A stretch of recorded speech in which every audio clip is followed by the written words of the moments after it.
Hey everybody, 7 very concerning bills in the New York legislative process right now, and I want to cover those just rapid fire here. There are 7 total, 6 of which have a bill in both chambers, both houses, the Assembly and the Senate, and the other bill just has a version in the Assembly. For a bill to become a law, it has to go through both houses and then be signed off by the governor. So let's start with this first bill. This is the most concerning one, so I want to put it first. Very, very scary language here. It amends the New York public health law to allow the government to unilaterally remove and detain cases, contacts, and carriers who are or may be a danger to public health.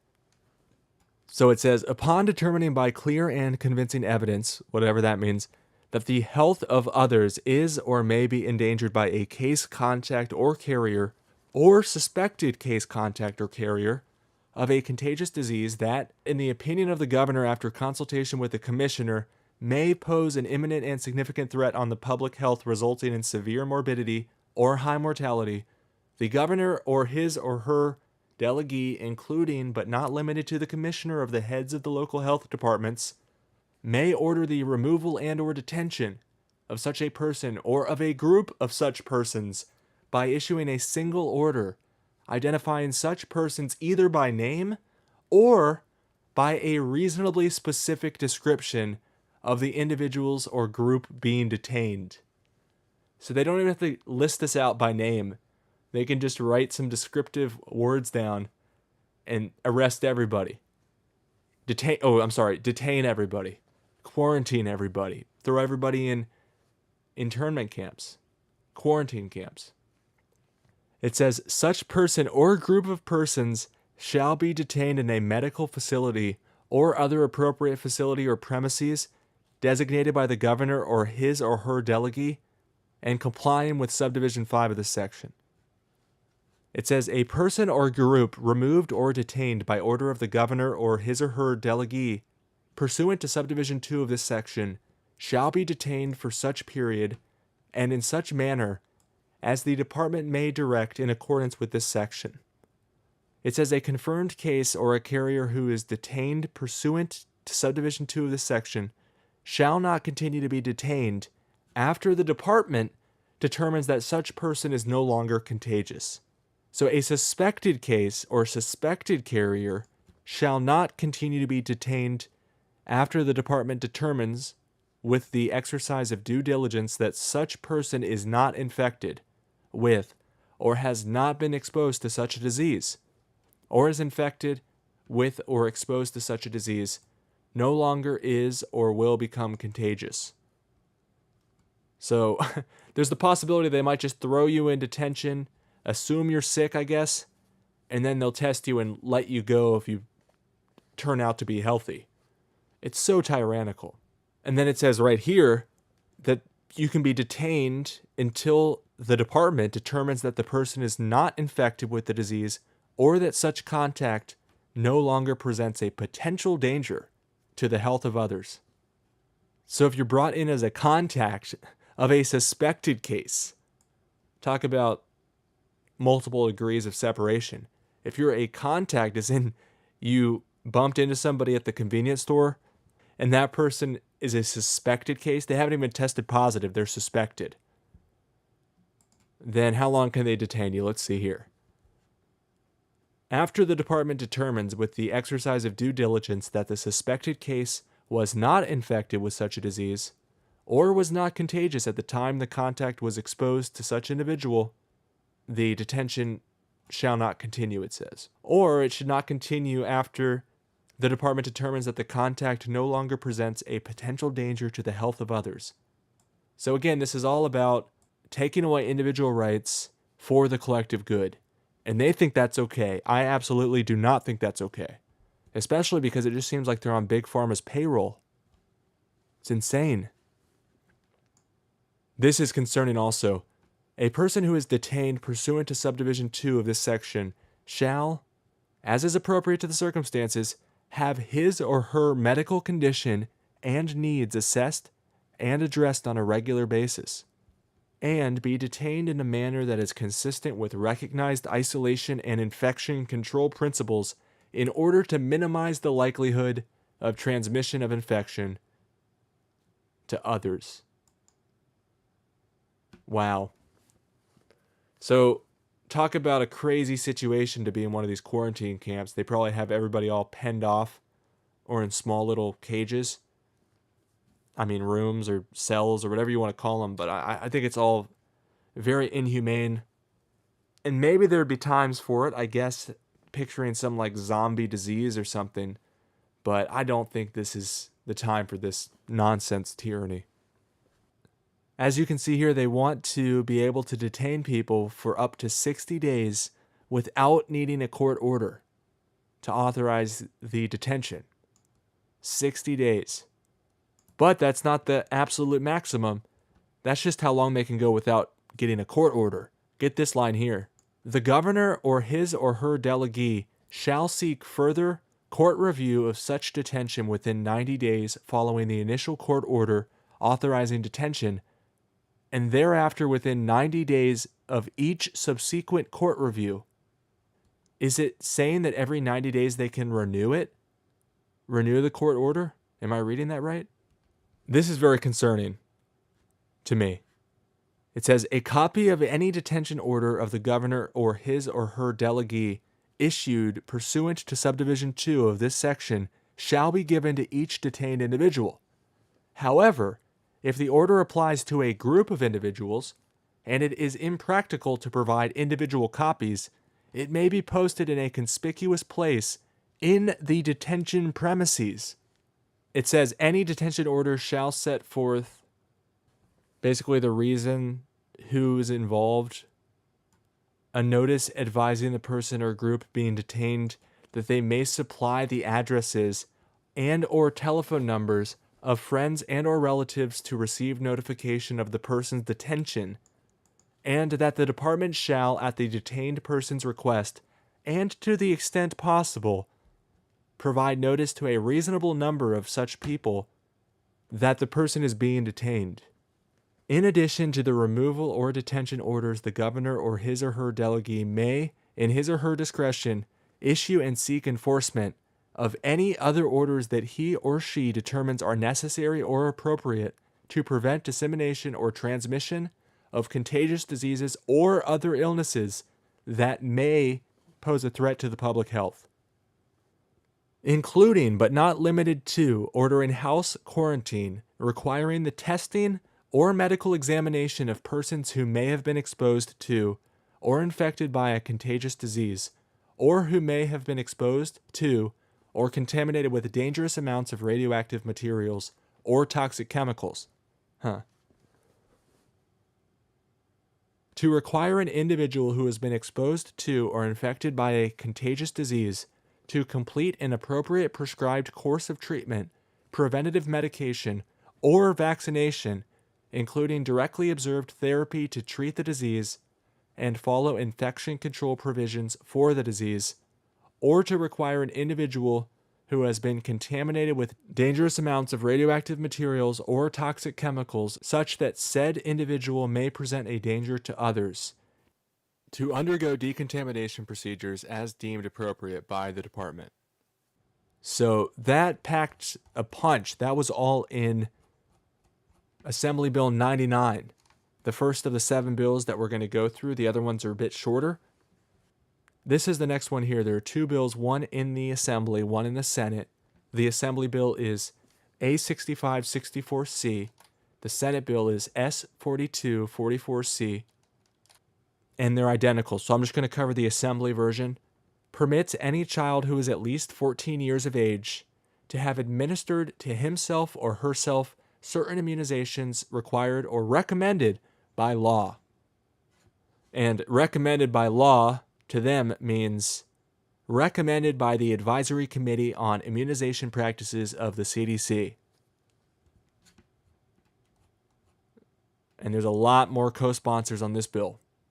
So this modifies the New York health law, just like most of these bills do today. So it says right here, a health care practitioner may administer a vaccine to a minor who is at least 14 years of age if the minor has the capacity to consent and provides informed consent to the administering of the vaccine. It says, prior to administering any vaccine under this section, the healthcare practitioner shall consult with and counsel the minor to ensure that the minor fully understands and appreciates the nature and consequences of receiving the vaccine, has the capacity to consent, and is providing informed consent, and that the vaccine indicated for the minor is not contraindicated by the minor's medical history. So they can just give vaccines to children without involving the parents at all anymore. But no, they won't let the children opt out, will they? It's only, let's have informed consent when it allows them to circumvent the parent. But when it comes to circumventing the child's will, they're happy to take the parent's consent, even though the child is yelling that it hurts and they don't want them to do it. They rig it. They say, yeah, we'll vax you if your parents consent. And if your parents don't consent, if you consent, we'll vax you. And then you'll see here in a second what they'll do to you if you don't consent. You just can't go to school. As part of your expulsion, they'll send a letter to the public health department. It's crazy stuff.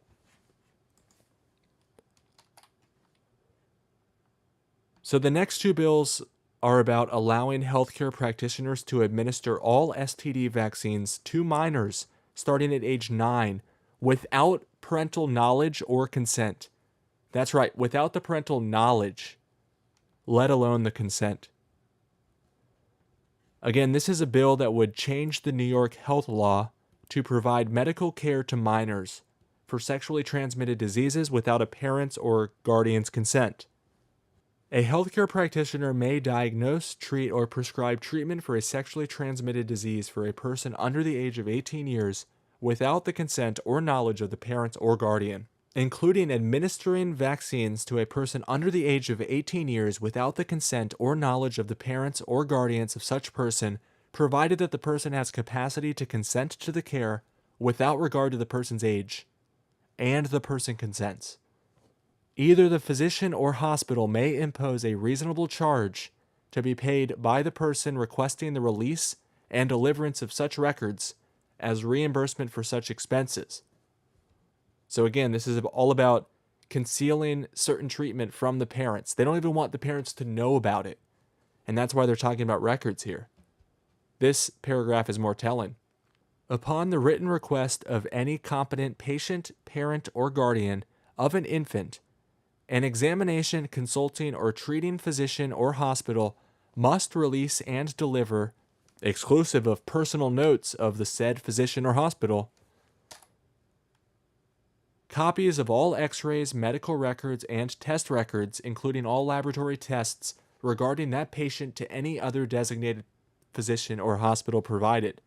However, that such records concerning the care and treatment of an infant patient for venereal disease or the performance of an abortion operation upon such infant patient shall not be released or in any manner be made available to the parent or guardian of such infant. So they don't want any knowledge about treatment for venereal disease or performance of an abortion upon the infant patient. I wonder what that's all about. So those bills again were Assembly Bill 973 and Senate Bill 3899. The next one, as far as I can tell, adds some requirements to the vaccine schedule. And you'll see from the list here, the vaccine schedule is quite the gauntlet for children to have to run, especially newborns. So this one changes the New York public health law to require every person in a parental relation to a child in New York to have administered to their child an adequate dose or doses of an immunizing agent against polio, mumps, measles, diphtheria, rubella, varicella, Haemophilus influenzae type B, HIB, pertussis, tetanus, pneumococcal disease, and hepatitis B. It's quite a laundry list. Every person in parental relation to a child in this state born on or after January 1st, 1994, and entering 6th grade or a comparable age level special education program with an unassigned grade on or after September 1st, 2007, shall have administered to such child a booster immunization containing diphtheria and tetanus toxoids in an acellular pertussis vaccine. So that's entering 6th grade. Every person in parental relation to a child in this state entering or having entered 7th grade and 12th grade or a comparable age level special education program shall have administered to such child an adequate dose or doses of immunizing agents against meningococcal disease. Every person in parental relation to a child in this state entering or having entered a licensed and registered child daycare home, program, or facility shall have administered to such child an adequate dose or doses of immunizing agents against influenza virus. So there it is.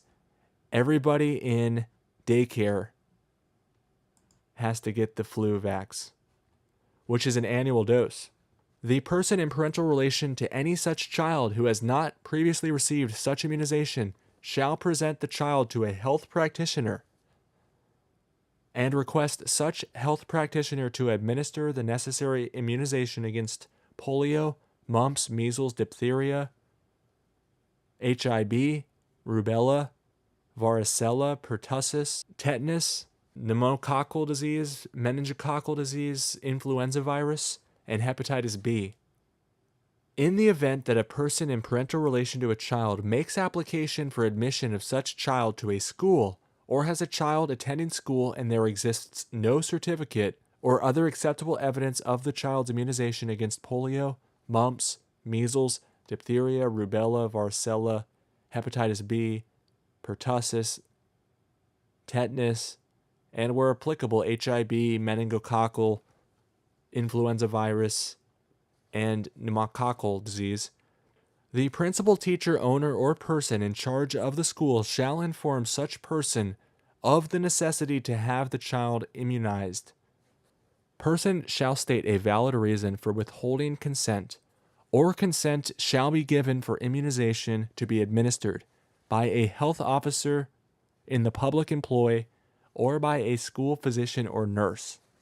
No principal, teacher, owner, or person in charge of a school shall permit any child to be admitted to such school or attend such school in excess of 14 days without the vaccine certificate. They should instead forward a report of such exclusion and the name and address of such child to the local health authority and to the person in parental relation to this child, together with a notification of the responsibility of such person and a form of consent as prescribed by regulation of the commissioner, and provide with the cooperation of the appropriate local health authority for a time and place at which an immunization agent or agents shall be administered to a child for whom a consent has been obtained. This is mafia-type strong-arming. They're like, yeah, we're going to get your consent one way or another. Even if we have to harass you, intimidate you, and withhold what you've already paid for with your taxes and your debt and your inflation fee. Going on, it says, this section shall not apply to children whose parent, parents, or guardian hold genuine and sincere religious beliefs which are contrary to the practices herein required. And while that sounds great, I don't trust these people are really going to honor people's worldviews. They're probably going to be sticklers and come up with all these little excuses. I've already seen it written down in black and white, people making the argument that, oh, none of the major religions are against vaccines. Are we going to be able to say, I have a unique religion? I can tell you exactly what I stand for. I can tell you what my worldview is. It's just as valid as any other religion to me. Nope, that won't be good enough for them. Look right here. It says genuine and sincere. So it's up to them to determine if our religious claim is honest and genuine and sincere. It's crazy. It's not up for them to decide if our religion makes sense to them. The commissioner may adopt and amend rules and regulations to effectuate the provisions and purposes of this section. Every school shall annually provide the commissioner, on forms provided by the commissioner, a summary regarding compliance with the provisions of this section. So they have to send an annual report.